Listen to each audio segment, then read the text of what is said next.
Hi, and welcome to the next episode of BuyPoint ASX. I'm Mac in Oz.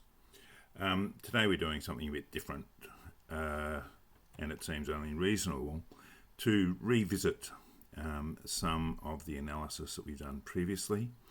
So today we're looking at Orica, ORI on the ASX, which I last covered at the end of February. As usual, we start with a basic black chart. Now, Orica is a little bit different in that this is not a company which has a completely flawless history, but it does have a lot of history going back to 1996. You can see that after a bit of a rocky start, and it is to be remembered that this company is actually what was once ICI, Imperial Chemicals, that went through a bit of a rebrand. You can see this growth before the GFC. Then we have this trend down to the low point in 2016, which is a commonality of many Australian stocks around the resources industry.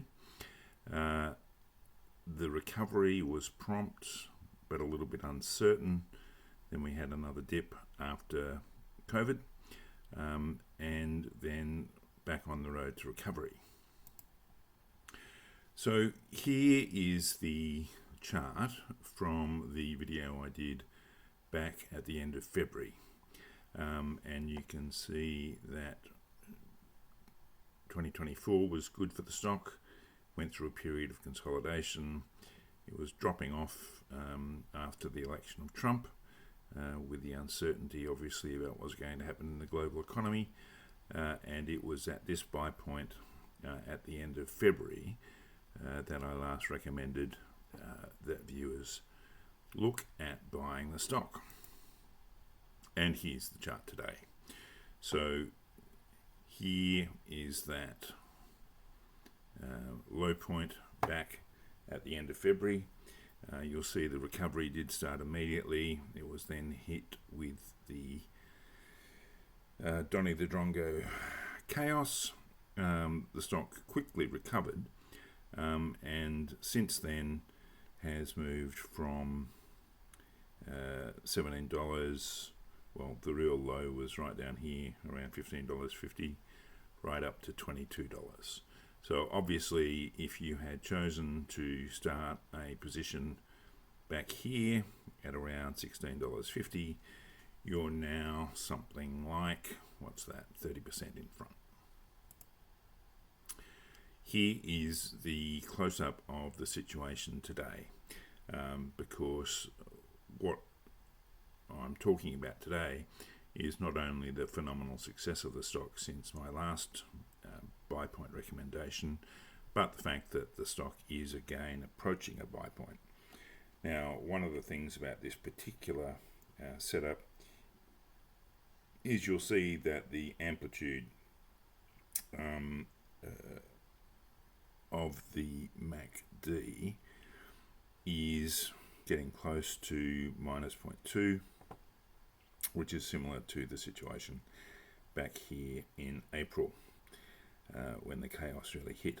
And you can get an idea from this, the rate of closure of the gap between the MACD line and the signal line, to see when you can anticipate that the buy point will actually be reached. And on this basis, I'd suggest that it's about in 5 days, or the 14th of September, that we're going to see ICI, or ORI, I should say, hit the next buy point.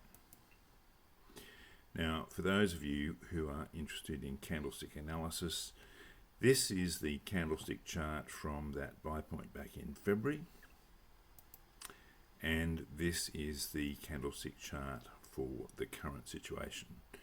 So you can see there are some similarities, but I'll leave that for your own analysis.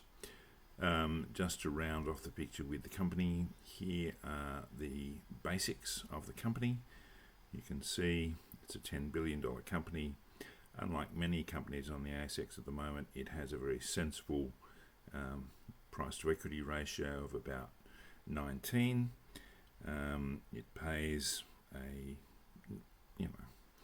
not insignificant dividend, and otherwise has enjoyed good health over the last few years, with both earnings and return on equity improving. And this is the forecast, so that you can see that after a couple of bad years back, immediately before and during COVID, the stock has grown consistently and has only returned positive surprises in terms of its performance, and that is projected out into the future. So obviously the recommendation is that if you're going to buy a stock, you're looking to buy a stock which you believe has not hit its all-time high, and there's every indication that Orica is going on to achieve steady future profits. And here is the disclaimer. Thanks for watching, and I'll see you again tomorrow.